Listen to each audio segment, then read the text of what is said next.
Sylviane Noël, ensuite Martine Berthet.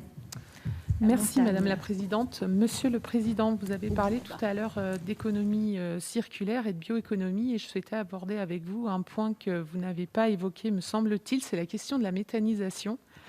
La réglementation actuelle, qu'elle soit nationale ou européenne, tend à freiner des projets locaux ambitieux en interdisant d'une part de mélanger les boues des stations d'épuration urbaines avec des biodéchets triés à la source et d'autre part en interdisant d'envoyer des effluents chargés en sous-produits animaux tels que le lactosérum dans les réseaux d'eau usée.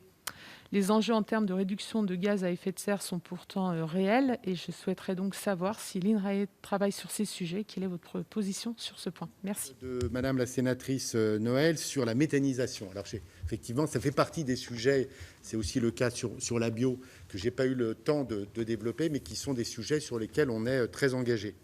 Je pense qu'on peut dire qu'on a à Narbonne, là je vous invite à faire à chaque fois un petit tour de France, aller visiter le laboratoire des biotechnologies de l'environnement d'INRAE à Narbonne, l'un des meilleurs laboratoires de recherche au monde sur la méthanisation. Donc il est issu, il a une longue antériorité puisqu'il a été créé en 1936, inauguré en 1936 par le député Léon Blum.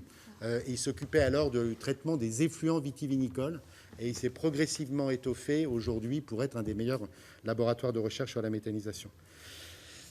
Donc on pourra là aussi vous donner l'ensemble des axes de recherche et la question du traitement des boues de steppe, des effluents évidemment, c'est toujours un équilibre entre la sécurité sanitaire pour des produits, parce que dans la méthanisation, il va y avoir le méthane qui fait de l'énergie.